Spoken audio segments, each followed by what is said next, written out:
எல்லாருக்கும் வணக்கம். சென்னை அடையாறில் ஒரு ஈவெண்ட் பண்ணுறோம். இதில் ஏஐயோட லாங் டர்ம் இம்பேக்ட்னால என்ன போகுது, டிசிஎஸ் ரிசல்ட்ஸ் என்ன சொல்லுது, இதனால உங்கள் ஐடி வேலைக்கு த்ரெட் எப்படி இருக்கும், சப்போஸ் வேலை போயிடுச்சுன்னா மந்த்லி இன்கமுக்கு என்ன பண்ணுறது, இதை பற்றியெல்லாம் நம்ம டிஸ்கஸ் பண்ணலாம். And how to protect yourself against job லாஸஸ்ங்கிறதையும் டிஸ்கஸ் பண்ணலாம். கீழே இருக்கிற லிங்கை கிளிக் பண்ணுங்கள், டிக்கெட்டை புக் பண்ணுங்கள். அடையாள சந்திப்பு. நன்றி, வணக்கம்.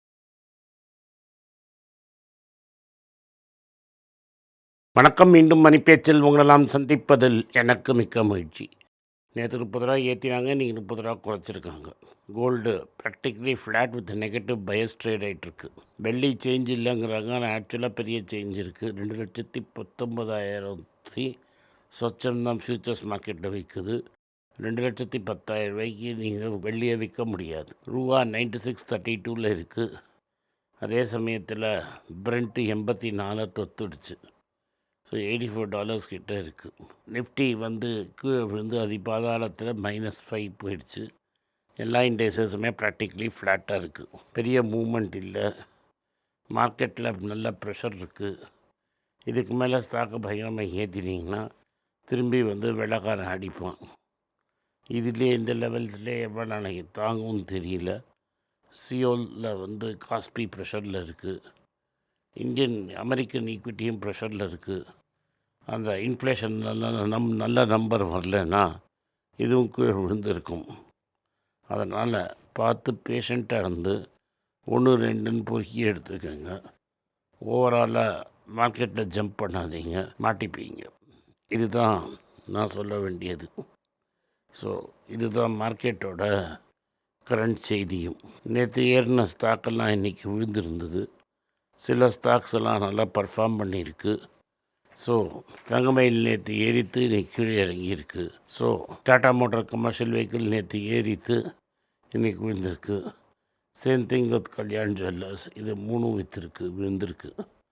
ஆனால் டைட்டன் ஏறி இருக்குது, டிசிஎஸ் ஏறி இருக்குது, டிவிஸ் லேப் ஏறி இருக்குது, இன்ஃபோசிஸ் ஏறி இருக்குது, மஹேந்திரா அண்ட் மஹேந்திரா ஏறி இருக்குது, டெக் மஹேந்திரா 2% ஏறி இருக்குது, ஹெச்சிஎல் டெக் 2.5% ஏறி இருக்குது.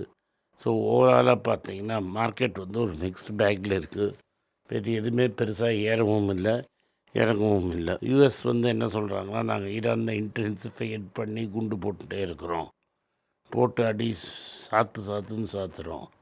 ஆனால் கச்சா எண்ணெய் தேல் என்னன்னு தெரில, 85க்கு மேலே இருக்குது. இது கல்ஃபோட கான்ஃப்ளிக்ட் நல்லது. போன வாட்டி இதே மாதிரி கான்ஃப்ளிக்ட் 2 மாதத்துக்கு முன்னாடி வந்தபோது க்ரூடு எப்படி பிஹேவ் பண்ணித்தோ அப்படியே தான் பிஹேவ் பண்ணுது. எல்லோரும் என்ன பண்ணிட்டாங்க, 150 தாண்டிடும்னு. 150 தாண்டலை. இது நம்மளுக்கு என்ன சொல்லுது அப்படின்னு பார்த்தா, பீக் க்ரூட் ஆயில் முடிஞ்சிருச்சுன்னு அர்த்தம். இதை peak crude or peak oil அப்படிம்போம். அதாவது இத்தனை நாள் நம்ம என்ன நம்பிட்டு இருந்தோம், ஆயில் டிமாண்ட் ஏறிட்டே இருக்கும்னு. அதனால் ஒரு நாளைக்கு ஆயில் போயிடுச்சுன்னா கூட நம்ம கஷ்டப்படுவோம் உலகம். இப்போ ஆயில் நிறைய இருக்கிறச்சியே, இதுக்கு மேலே ஆயில் தேவைப்படாதுன்னு. ஸோ ஆயில் இன்டென்சிட்டி எக்கானமியில் குறைஞ்சிருச்சு. அண்ட் ஒரு சமயத்தில் ரெனியூவலபிள் எனர்ஜி கச்சா எண்ணெயின் டிமாண்டை குறைக்க வச்சிருச்சு. இதில் பெரிய விஷயம் என்னென்னா, சைனா தான் கன்சிஸ்டண்ட்டாக இந்த டிமாண்டை ஹெல்ப் பண்ணியிருக்காங்க.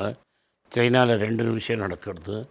ஒன்று அவங்க பெட்ரோலில் டீசலை குறைச்சிட்டு கோலை யூஸ் பண்ணி கேஸ் அண்ட் அதர் ப்ராடக்ட்ஸ் பண்ணுறாங்க. ஸோ கோலிஃபிகேஷன் இன்னும் ஜாஸ்தியாக இருக்குது, கோல் இன்டென்சிட்டி. வைல் அது க்ரூடை காப்பாற்றினாலும் ஓவராலாக எக்கானமியை அது படுத்துது. இன்னொரு விஷயம், சைனாவில் எலக்ட்ரிஃபிகேஷன் இன்னும் ஜாஸ்தி ஆகிடுச்சு. ஸோ எலக்ட்ரிக் கார்ஸ் நிறைய இருக்குது. அதனால் கச்சா எண்ணெயின் டிமாண்ட் குறைஞ்சிருக்கு. ஸோ அதனால் சைனாவை டேபிள்னு எடுத்திங்கன்னா, சைனீஸ் டிமாண்டை மார்க்கெட் அஃபெக்ட் பண்ணாதுன்னா சீக்கிரமாக கச்சா எண்ணெய் தேல் $100 தாண்டி போகுமான்னா போகாது. அண்டர்ஸ் தி வார் எக்ஸ்பென்ஸ் அண்ட் ரிஃபைனரி ஏரியாவை ஒருத்தருக்கு அடிச்சுக்கிட்டால் தான் இது நடக்கும். ஃபெட்டோட சீஃப் கெவின் வார்ஷ் என்ன சொல்லியிருக்காருன்னா, நான் ஃபெட்டை இண்டிபெண்ட்டாக வச்சுருப்பேன். நான் பலதை ட்ரம்ப்கிட்ட புரிய வச்சுட்டேன். இது மாதிரி ஃபெட்டு வேறு, இது வேறு, எக்ஸிக்யூட்டிவ் பிரசிடென்சி வேறு. பிரசிடெண்ட்டால் மானிட்ரி பாலிசியை நடத்த முடியாது. அது அவருக்கு தெளிவாக புரிஞ்சிருச்சு. அவர் என்ன சொன்னாலும் நான் சொன்ன பேச்சு கேட்க மாட்டேன். நான் ஃபெட்டை இண்டிபெண்ட்டாக வச்சுருப்பேன். அப்படின்னு அவர் ஃபெட்டை பற்றி ரொம்ப கிளியராக பேசியிருக்கார். அதே சமயத்தில் கிறிஸ் வாலர் சொன்ன மாதிரி மார்க்கெட்டில் வந்து இன்ஃப்ளேஷன் ஏறினா ஃபெட்டு பார்த்துட்டு சும்மா இருக்காது, ஃபெட்டு வந்து டைட் பண்ணும் அப்படிங்கிறத ரொம்ப தெளிவாக சொல்லியிருக்கார். இதோட இம்மீடியட் ரியாக்ஷன் என்ன ஆயிடுச்சுன்னு நீங்கள் பார்த்தீங்கன்னா, தங்கம் விலை விழுந்துடுச்சு, அரௌண்ட் 4000 தத்திட்டுருக்கு. இது எதனாலன்னா ஆயில் ப்ரைஸஸ் விலை ஏறிட்டே இருக்கிறதுனால இன்ஃப்ளேஷன், அதாவது விலைவாசிங்கிறது எப்போ வேணால் வரலாம் அப்படின்னு market expect பண்ணிகிட்ருக்கு.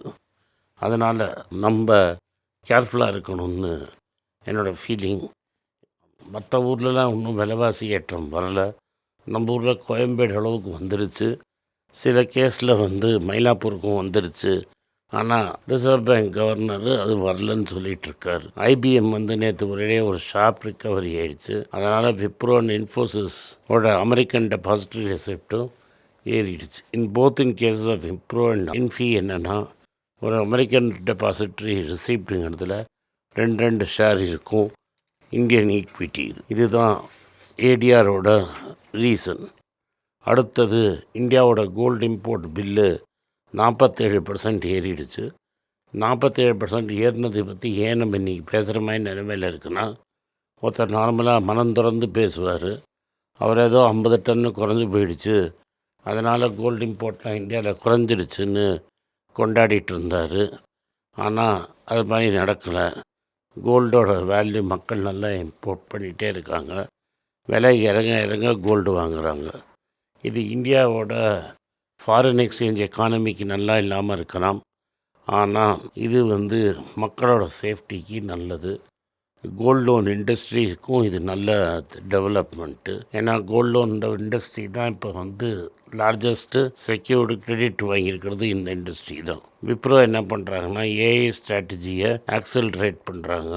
Week ID spending environment, அதாவது ஐடிக்காக யாரும் செலவு பண்ணாமல் எல்லாம் ஹார்ட்வேர்லேயே செலவு நடந்துகிட்டு இருந்தாலும் பின்னாடி ஐடி ஏஐனால் வரும்னு விப்ரோ வந்து ஏஐ ஸ்பெண்டிங்கை ஏற்றிருக்காங்க.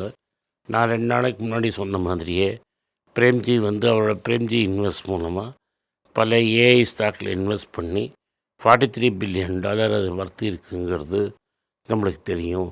ஸோ ஏஐ எப்போ வேணால் வந்து விப்ரோவை கை கொடுக்குன்னு நம்ம நம்பலாம். டாக்டர் ரெட்டி என்ன சொல்கிறாங்கன்னா, அவங்க ஃபோக்கஸ் ஆஃப் க்ரோத் வந்து பயோசிமிலர்ஸ் அப்படிங்கிற ட்ரக் கிளாஸு, ஆன்காலஜி, ஏதாவது கேன்சருக்கு ஏதாவது மாத்திரை பண்ணுறது, அப்புறம் கான்ட்ராக்ட் ரிசர்ச் டெவலப்மெண்ட் பண்ணுறது, இந்த and consumer health care, already cigarette therapy கொண்டு வாங்கியிருந்தாங்க.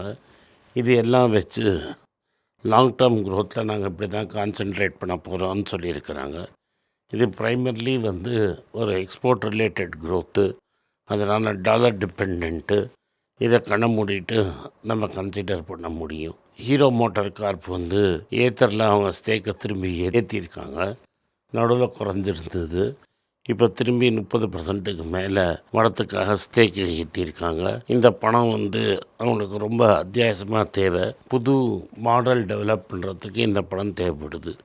நான் சொன்ன மாதிரியே ஹீரோ வந்து என்ன பண்ணியிருக்காங்கன்னா, மற்ற கம்பெனிஸில் இன்வெஸ்ட் பண்ணியே அவங்களோட மாடல் வந்து க்ரோ ஆகிருக்குங்கிறத நம்ம தெரிஞ்சுக்கணும். டாடா மோட்டார்ஸ் என்ன சொல்கிறாங்கன்னா, சேஃப் கிரெடிட் ட்ரேடிங் மெக்கானிசம். உங்களால் வந்து பொல்யூஷனை உங்கள் வண்டி மெயின்டைன் பண்ணலைன்னா நீங்கள் அந்த கேஃப் பாயிண்ட்ஸை வாங்கி விற்று இதை ஈடு கட்டலாம் அப்படின்னு இருக்கிற ப்ரொப்போசிஷனை டாடா மோட்டார்ஸ் அப்போஸ் பண்ணுறாங்க.